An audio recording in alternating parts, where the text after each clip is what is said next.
Hello boys and girls. आज हम देखेंगे मैथ्स क्लास 11th के चैप्टर 1 सेट्स के नेक्स्ट टॉपिक पे, जो कि है methods of representing a set. So हमने डिस्कस किया था कि सेट क्या है। Set is a well defined collection of distinct elements of a particular kind. ठीक है, तो उस सेट को रिप्रेजेंट करने के लिए, अब सेट को हम लिखेंगे कैसे मैथ्स के टर्म्स में, मतलब हमको लिखना होगा, उसको किसी को बताना होगा, बताने के लिए लिख के दिखाना होगा। तो उसको लिखने के लिए दो फॉर्म है। एक है रोस्टर फॉर्म। रोस्टर फॉर्म होता है all elements are listed and separated by comma. तो यहाँ पे जैसे कि set of all natural numbers which are also factor of 42। तो उसका मतलब एक ऐसा सेट बनाएंगे जिसके एलिमेंट्स 42 फैक्टर होंगे और वो सारे के सारे नेचुरल नंबर्स होंगे। तो 42 के फैक्टर क्या है? 1 2 3 6 7 14 21 42। तो उनको उनको हमने कर्ली ब्रैकेट्स में डाल दिया और हर एलिमेंट को कॉमा से सेपरेट कर दिया। तो ये हो जाता है हमारा रोस्टर फॉर्म।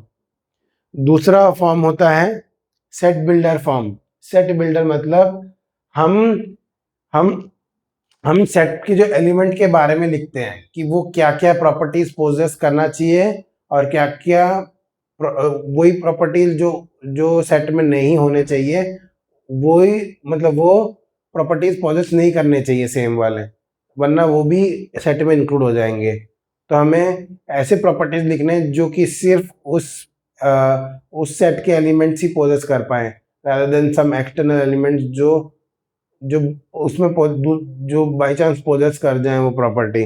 ठीक है, तो वो नहीं होना चाहिए। इसका मतलब we define the common properties possessed by all elements of the set and not possessed by any element outside the set. तो ये बताया कि जो एलिमेंट्स है वही उन कॉमन प्रॉपर्टीज को पोजेस करने चाहिए, और जो भी उस सेट के बाहर एलिमेंट्स है वो सब वो प्रॉपर्टीज पोजेस नहीं करने चाहिए, वरना वो भी इस सेट के अंदर इंक्लूड हो जाएंगे।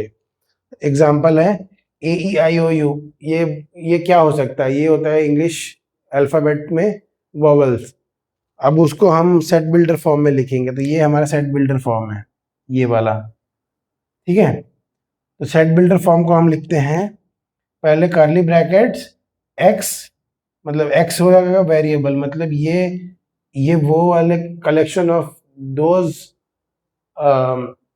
दिस जो ये वेरिएबल रिप्रेजेंट करता है collection of those numbers, not numbers, those elements that will eventually possess this property.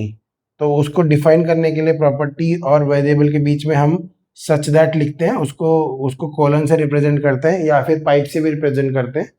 ठीक है, और such that x is a vowel in English alphabet. हम अब x के प्रॉपर्टीज डिफाइन कर रहे हैं। तो x की प्रॉपर्टी क्या है कि x इंग्लिश अल्फाबेट का एक वोवल होना चाहिए। मतलब x वेरिएबल में ये वाला प्रॉपर्टी जिस किसी भी चीज में होगा वो सब इस सेट V में इंक्लूड हो जाएंगे। तो अगर उसको हम रोस्टर फॉर्म में लिखेंगे इसको, तो वो इसमें कन्वर्ट हो जाएगा। So this is what properties possessed by the variable. ठीक है, so that's all for this class. We'll meet in the next topic.